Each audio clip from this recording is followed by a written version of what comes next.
Welcome back. You're watching Daybreak on this 5th day of February 2024. And the Honorable Session is asking me what is new in the year. We haven't met for a very long time since we last had a session.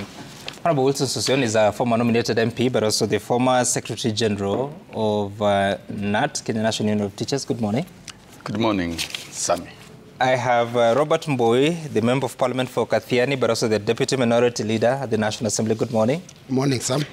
I have Ambrose Weda, Wakili. Good morning. Good morning. We haven't met here on the... Oh, no, we have not. But today is the day that the Lord has made. Indeed. Yes. Thank you so much for joining us. And you're still expecting the Senator of Narok, who is also the Minority Whip at the Senate, that is Senator Leda Molikina. As soon as he's come here, he gets here, he'll be joining the panel. But this morning, we're waking up to the news on the front page of the Daily Nation. Crisis over MP seats. Boundaries of 290 constituencies were gazetted on March 7th, 2012. They are detailing the crisis that the IEBC at a time that the High Court has ordered the selection panel to move ahead and conclude the recruitment process, the recruitment of IEBC commissioners by presenting nominations or nominees to the position of chair and commissioner to the president for appointment. Of course, the opposition leader, Raila Odinga, says that Parliament and the selection panel must ignore the High Court decision because the reconstitution of the selection panel has to happen while incorporating different political voices. We'll talk about that later on, but there is also something else. TSC shocker for teachers. If a new bill is enacted, over 300,000 tutors registered by the TSC will be required to obtain practicing certificates and enroll in mandatory continuous professional development programs or risk being barred from teaching. That is a story that is on the Daily Nation. There's a similar story on the front page and page 7 of the Standard.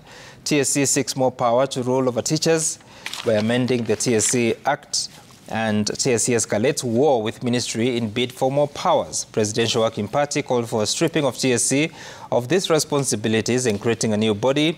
Proposed amendment also seeks to maintain powers to train in-service teachers. Now, also a few days ago, we saw a notice from the Minister of Education.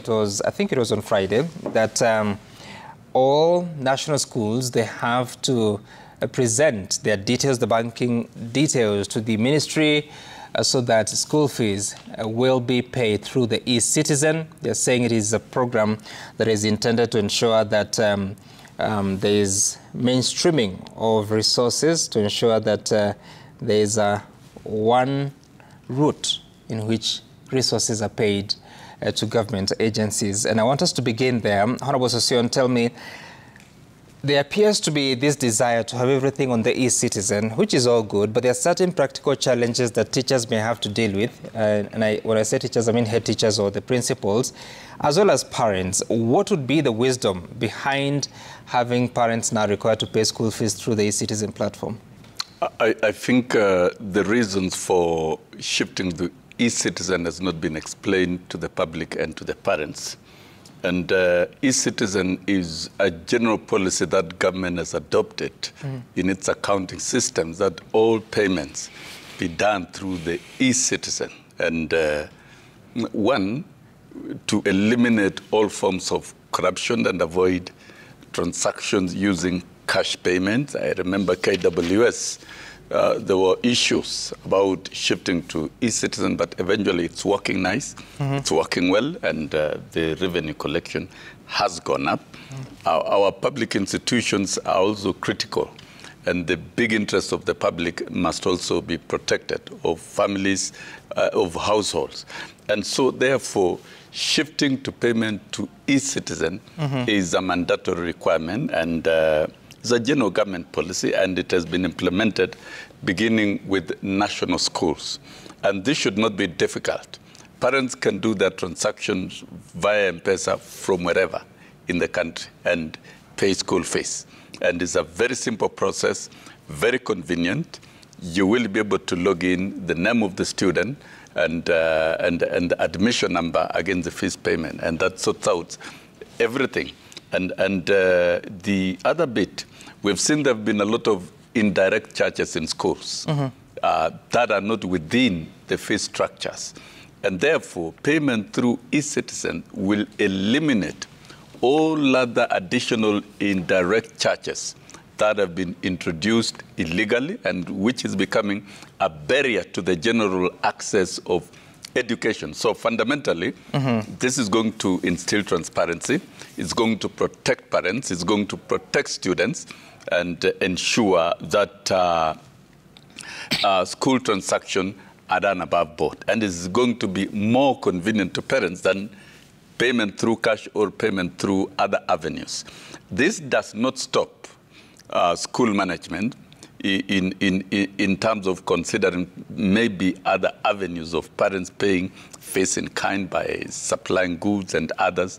That well is within the aspects of the board of management. But all cash transactions to schools should be done through eCitizen. It's something that is quite welcome. Okay. And I believe, to me, from where I am, as an experienced educator, we should be able to live by government policies and by laws and protect students to ensure that they attend schools without barriers from issues like indirect charges. So the indirect charges. What are those indirect charges? Yeah, we've seen additional schools, boards of management and schools levying additional charges. For example, talk of uniforms. Uniform is the most discussed item. And the fact that procurement of uniforms through schools has become a big business, that even uniforms are shut. For example, you and I, we attended schools, all of us. A school shirt for boys' shirt would even be rated at 7,000, when in the ordinary market, the same shirt would be far much lower. The truth is... So when you pay through eCitizen, how cheap does it become? You're not going to pay through eCitizen things to do with uniform. It is not in the schedule of uniform. So how will you? It is not in the schedule of school fees. That automatically is eliminated. It is left to the parents to buy the shirts. I think you got to be alive to the fact that the school uniform policy, there are already guidelines, and that schools are not supposed to procure. So that is not a procurement business of schools. It will definitely automatically go, and parents will have to procure uniforms using other convenient means other than being forced through schools. Because you can see the reports we are getting, because of lack of audits of schools, lack of accountability structures, that is a fact that we have, and the lax system that has been allowed to prevail in schools, to the extent that some of these charges have escalated and schools have become huge entities of procurement that borders on several corruption flagships. And therefore, when you pay through eCitizen, the eCitizen fee payment will only allow you to pay fees that is within the stipulated guidelines, which is gazetted by government. Yes, precisely. Because you will be able to audit, government will be able to audit how much fees is paid at Alliance Girls, how much fees is paid at Huruma Days, at Pangani Girls, and all that. You will be able to check. Okay. It is possible to cross-audit, and therefore, some of these additional levies that have become big avenues of exploiting parents and creating barriers of school attendance, which has been criminalized under the Basic Education Act 2013, is going to be eliminated. All right. So this is part of the enforcement procedure of compliance with the law and ensuring that there are completely no barriers that are going to stop students from attending schools. But by and large... Okay, Honorable Sosona, I hear you. You're talking about compliance with the law. But Honorable Mbui, what problem are we exactly curing here, and what is the intention? Thank you, Sam. Sam, listening to Sion, he seems to have some good idea about this, but I think the biggest problem that I see in all of this is basically the fact that we seem to be doing a lot of, making a lot of changes in the education sector that are not well thought out. In fact, I would say that some of these things, in my opinion, are almost unconstitutional because it's only Parliament that has the right to make law. And also, every regulation must also be brought through Parliament so that it can also be passed or rejected. And public participation must always be carried out so that we can be able to ensure that whatever is being brought to the table is something that everyone understands. Unfortunately, some even when you talk about this issue of parents paying fees through eCitizen, just the other day, the president himself, on top of a vehicle, told us that parents are not supposed to pay anything because no head teacher, no principal should be asking for any payment. I don't know whether we really think through what we say as Kenya Kwanza, because that comment itself already meant that the government is giving enough money for education in this country. Unfortunately, the reality is that it doesn't, and that's why now we have to figure out how to get money.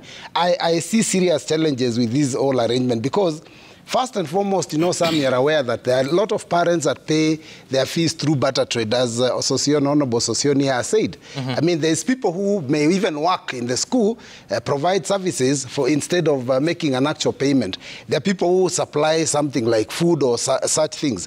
Now, the minute you say that everybody has to pay through eCitizen, then the first challenge we face is how do these people that provide, barter trade, how do they get to pay their fees for their children? Because they have children, they are sharp children, they're in school, but they can't afford to get money. So how do those parents get to be sorted out? The other issue, of course, would be that there's the issue of quick response. You are aware that every single year, the government always fails to give money for capitation. And that is the money that is already budgeted to be given to education institutions for purposes of being able to carry out learning in the schools. Every year, in fact, and I'll tell you over the years, what has been happening is that if the year ends and the money hasn't been given, when they start a new year, they give money for that new year and they ignore the balances of the previous years. And the principals are up in arms because they are saying, if we had incurred debts and we are not giving Azad money, how are we going to sort out the issue of the debt that we had? And that's why some of these schools, no one is supplying a lot of our schools without being paid cash on the spot. Now, we know the government is not very good at quick response. So what happens when they collect the money under eCitizen, which is basically where our taxes basically are going, how then does a school get money when it needs to procure or to make payments? I think this is something that the idea may be noble, but I think the problem with Kenya Kwanza is we are not taking time to figure out these things and to discuss with the public, have a conversation and sort this out. And Sam, if you can allow me, I will tell you how much of a mess the CBC system is actually currently. I remember I raised this in Parliament just before we went on recess, and I said, we are going on recess, we'll open schools after schools have opened. Unfortunately, the children will not, there will be a problem with the curriculum development and the curriculum, whatever that is being taught this year. Sam, do you know there is a subject that, because when we said that the subjects in CBC were too many, they said they will reduce them. Instead of reducing them, what they did is actually they collapsed them into one. There's a subject that is being taught in our Kenyan schools that has no teacher, not in Kenya, not in Africa, not in the world. But it's part of our curriculum in CBC. This is a subject that has got, they call it visual arts, performing arts, and PE. That's one subject now. You know, visual arts is about art and design and crafts. That's a totally different profession from performing arts, which has music, which is also, by itself, music is completely detached. And beyond music, there is also drama, which is also detached from music and art. And then PE is also totally different. These are like 4 or 5 different subjects combined into one. There is no professional teacher in Kenya that can teach those subjects. In fact, not for all 4, even 2 of them. So the problem we are facing is that every day the bell rings, children go into class or someone walks into class to teach a subject that we know they are not able to teach. But nobody is talking about these things because we are doing a lot of harebrained schemes in running of our education system. I think we need to be careful. We need to take the issues of our children's education more seriously. And somehow I'll tell you, the year is going to end. Where will the children in junior secondary go? Where are the classes for grade 9? Will they go back again to secondary where they were initially told they will go because that's where the classes were built? So I think the education sector, and I think Sossion being a professional, he should be advising Kenya Kwanza better. I think we are headed in the wrong direction. The same thing that is happening with our economy is now happening with the education sector. Wakili, then, different cases have been made for one payment system. Yes. In fact, I think there's supposed to be one pay bill for all government services. I don't know how that is working. But to the level of schools with varied needs categories, as you may call them, I mean, over 10,000 secondary schools, I think, if I'm not mistaken with the numbers. What is this pressing need to centralize the payment system? Thank you. My brother, I see a lot of hullabaloo about this payment through e-citizen, and then I can see a member of parliament talking like this, something extremely strange and difficult and whatever. One, the e-citizen is to make Kenyans who are hiding down there and doing transactions, to do transactions in a way that they can also come up and be taxed. That is why for you now to pay government, to deal with government, you must have your account, your tax account. And then you are saying, now if you are also paying for children, pay through that one. This payment does not go to the treasury the way it's being expressed. This payment, each school will bring the account. Ours is account number this, then the payment goes. Like you should know that nearly all these government schools, there's always a mandatory directive that you open your account in state-owned banks, National Bank, KCB, all this. So when now they said the parents who will be paying should be paying now through e-citizen, there's nothing new about that. But there is something good about it. The money that they pay to these banks, because they pay charges. When you pay fees, I pay fees, my children. When you pay fees, there's a charge. When you pay through M-Pesa, there's a charge. When you pay through the bank direct, there's a charge.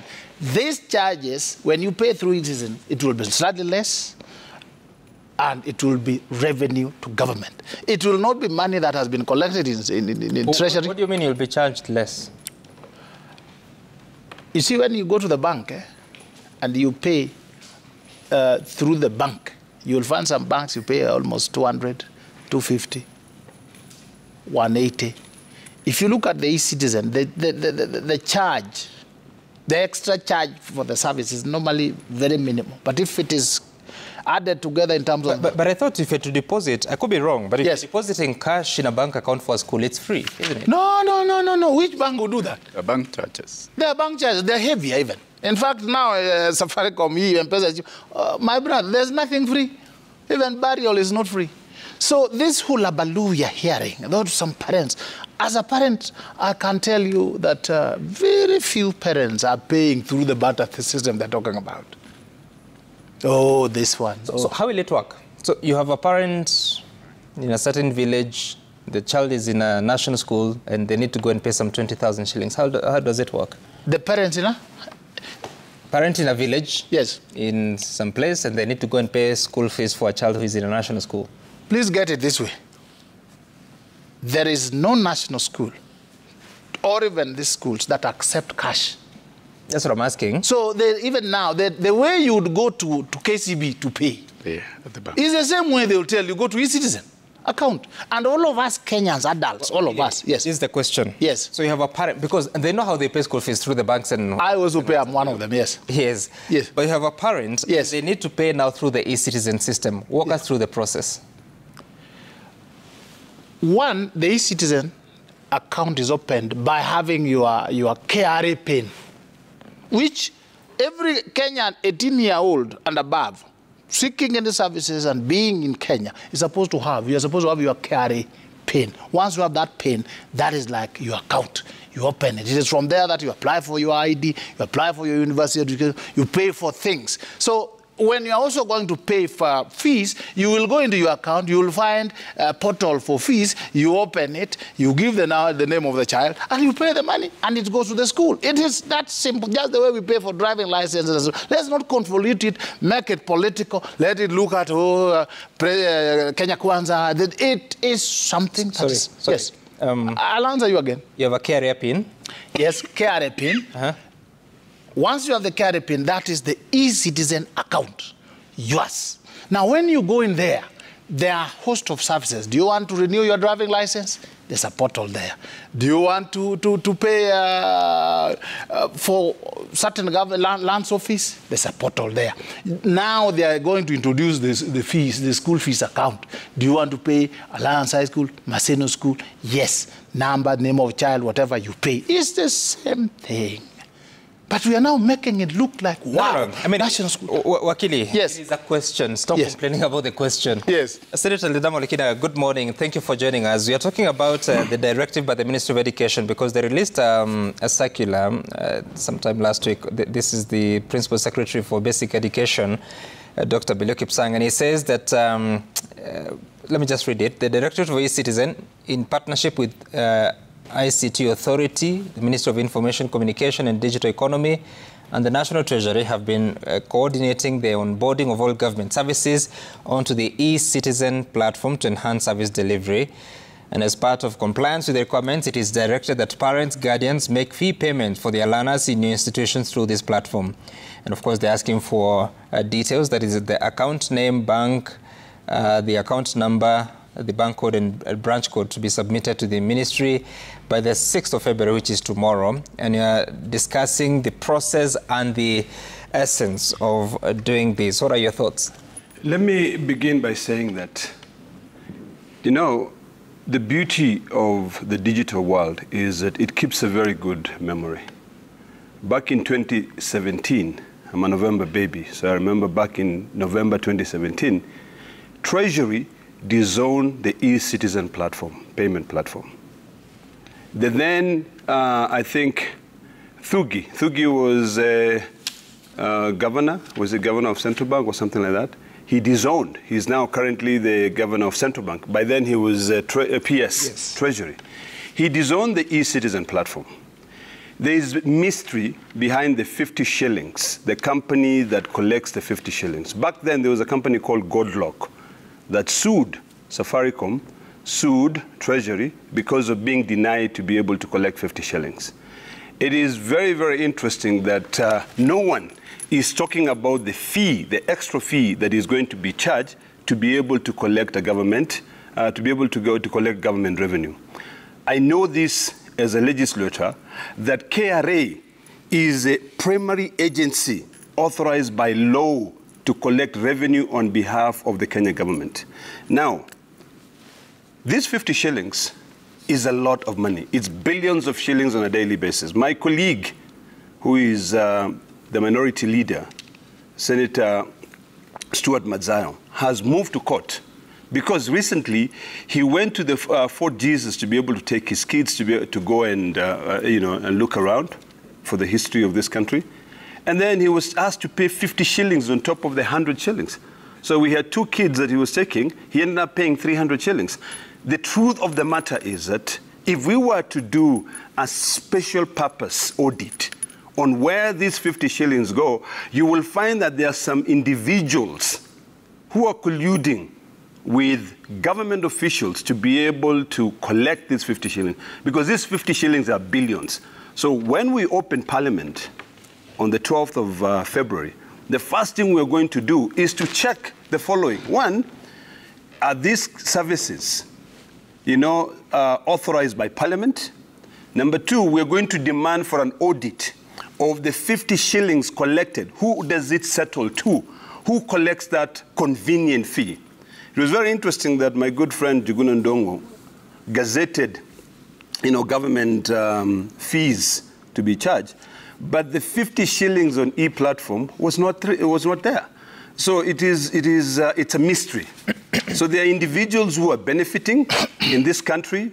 It is known that there are people who hang out in different coffee houses, but they are the billionaires in this country because they have friends in Treasury, they have friends in every other department. Now they're looking at ways of saying, how do we get money? And it is very interesting that this country, this government, instead of saving Kenyans money, they are finding every avenue of milking Kenyans. How do you explain to a child in a rural school in Mosiro who has to go to a school, there's no bank there, and you tell that child, go pay through e-citizen. What is e-citizen? Do the parents even know e-citizen? We need to stop pretending that we are a first world country, that every Kenyan has an KRA pin. You know, I heard my colleague saying that the KRA pin is your login to e-citizen. It is not. If you look at it, e-citizen is powered by a private entity. You know, there are agencies that are very conniving. They know how to make money using government services. The day that will become honest is the day that will say, let us empower the Kenya revenue to collect. And parents should not be asked to pay 50 shillings. You know, when you go and deposit money in a bank account, it is wrong to say that you are charged to deposit money in that wrong account. It is the owner of the account who should pay, because they are the ones who have a contract with the bank. You know, and nowadays, we don't really have any more state-owned banks. Any state-owned banks have collapsed. You know, the only bank we have is a bank owned by the public, Kenya Commercial Bank. I think 48% of it is owned by the state, but that doesn't make it a state-owned bank. You know, we have, it could be, I think it has like 21%. It is a majority shareholder, but it is a private, it's a publicly traded company. So we need to demystify these things. The thing is, we need to find out who is this monster collecting 50 shillings a day? How many billions is this person collecting? The day, my brother, we fix that, the day we unravel that, the day we carry out a special purpose audit. And let me tell you what a special purpose audit is.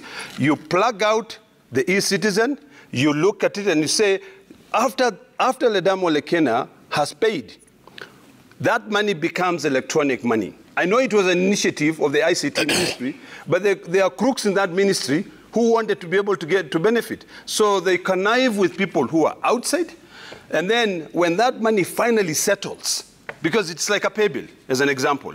If you send that money, you'll also have to prompt your telephone and say, now settle this money. There are options. You can settle it into a particular bank account. So what we need to do is to call for a special purpose audit to say, the moment I pay this convenient fee, you know, it's an electronic. It sends me through my M-Pesa. Where does it settle to? Okay. That is when we will know who are these people who are milking Kenyans, who gave them authority, because Parliament did not give them authority. Okay. You know, so that we can be able to correct that. That is black and white. Can I inject? Okay. Wakili, I want you to clarify here. Yes. Because you told me that you are charged to make a deposit to a bank account. Yes. How much? If, for instance, let's start from the most common, pay bill. No. I'm coming to that. My question is specific. Yes. I have 10,000 shillings. Yes. Cash. Yes. I want to go deposit to X primary school or X secondary school or whatever it is. Yes. And I have the bank account. Yes. I go to the bank. A commercial bank. Yes.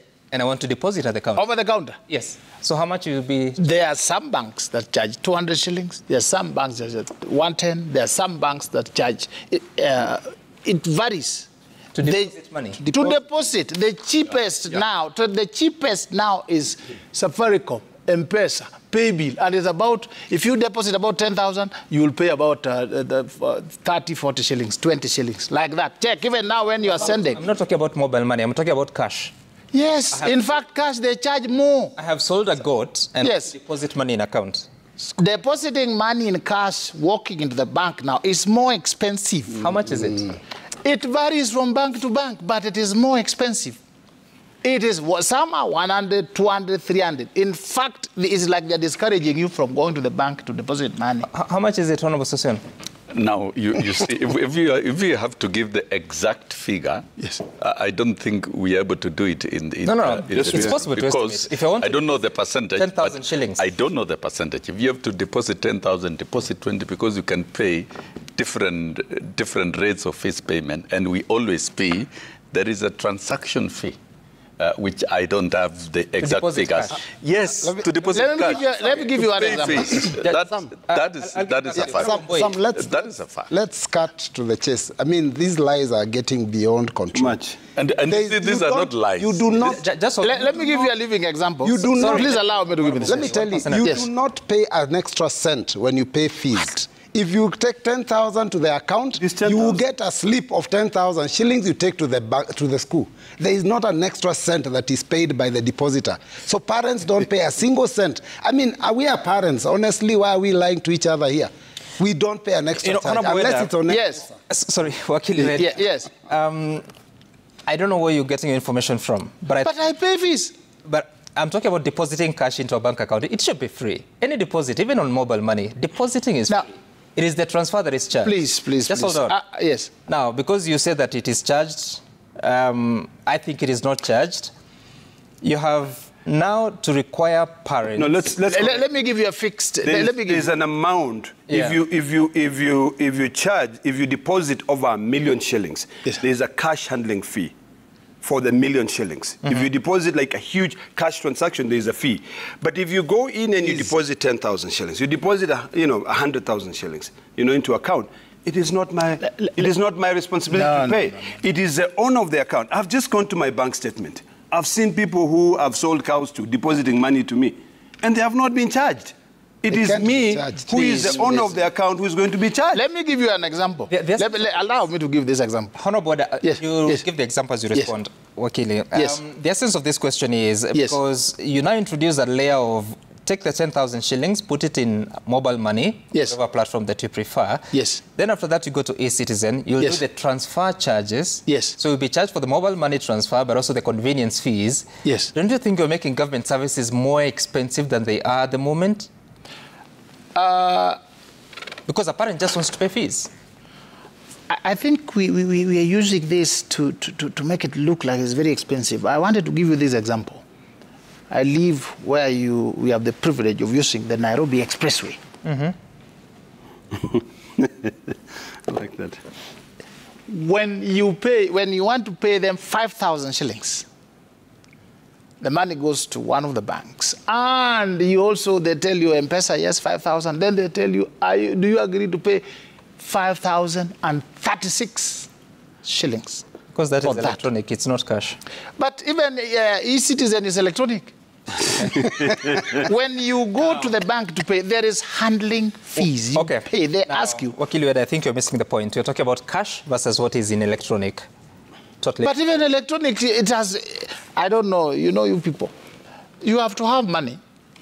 That money somehow, there's a stage where it is cash.